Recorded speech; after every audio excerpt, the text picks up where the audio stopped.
Hey, it's the Empire, Boxing Empire. Back to our boxing. Now, big news, man. Canelo Alvarez has been elevated as number one in the WBO in the middleweight division, man.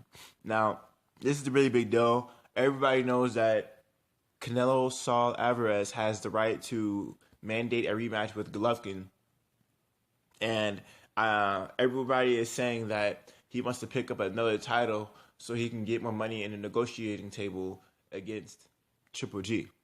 Now, it's wild that Saul Alvarez has been promoted by WBO since he hasn't had a fight since Golovkin, which was a draw.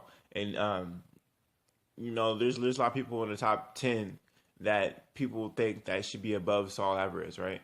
Now everyone thinks that Daniel Jacobs deserves to be a little bit higher end than Canelo Alvarez, right? He just came off a win on an undefeated fighter, so Daniel Jacobs only ranked number 4, so that's crazy that he's not ahead of Saul Alvarez.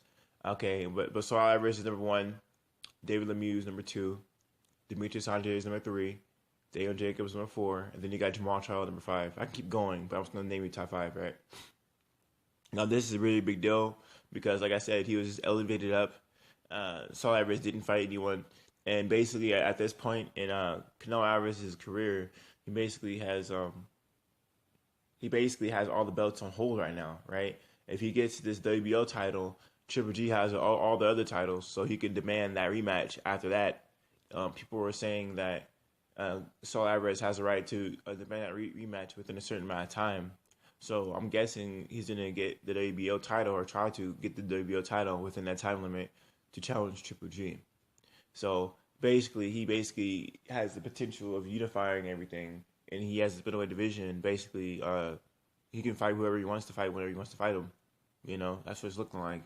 Now, Billy Joe Saunders is fighting David Lemieux, and it's going to be in Canada. So we got to see where that happens first, what happens with that. And then from there, we're going to see who Canelo's going to fight. Because, like I said, with these sanctioning bodies, the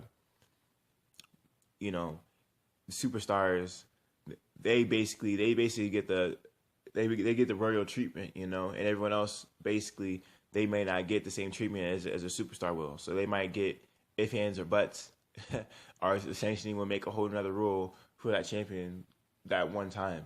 So Saul Alvarez can basically do whatever he wants, and a sanctioning body might make an exception for it. So yeah, man, Canelo Alvarez, he's gonna probably fight the winner of Billy Joe Saunders versus David Lemieux. So I'm really excited to see who wins that fight, and then finally we can probably get this Triple G Canelo fight out the way. It's gonna be really exciting who's gonna fight who, and after the WBC rankings, because like I said, Jamal Charlo is actually really high. It was weird because he fought for the mandatory spot. He beat the guy, and I guess they're having a whole another mandatory now. It's weird, but that's how they're doing it. So we're gonna see what unfolds. But yeah, man, Saul Alvarez is number 1 ranked, and he's probably gonna be make the winner fight each other. So we will see who wins that David Lemieux and Billy Joe Saunders fight. It's gonna be in Canada. It's gonna be a really good fight. I'm really excited to see that fight.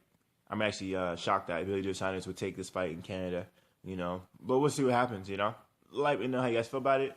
Do you guys think Canelo Alvarez deserved this WBO ranking? People were talking about Canelo getting the WBO title anyway. Would it really matter if Billy Joe Saunders, let's say Billy Joe Saunders kept on winning. In my opinion, Billy Joe Saunders was inevitably going to fight Canelo Alvarez anyway, and people were already talking about that before. So I'm pretty sure Billy Joe Saunders wants that fight, anyway. But I guess Billy Joe Saunders could stack some few wins up and just keep, getting the groove of fighting the best in his division. He is a solid fighter. He did overcome a lot of things that people didn't think he can overcome. He beat William Monroe Jr. Pretty easily. He had some tough fights, but the fights he stepped up in, and we knew that were good, he stepped up and won. So, Billy Joe Saunders could be an improving fighter. So maybe it's good that he's not fighting the best yet, but he's fighting the best in his ranking system. So we'll see how Billy Joe Saunders goes. I mean, if let's just say hypothetically Billy Joe Sanders gets past Dave Lemieux, I mean that's basically the biggest threat in the middleweight division.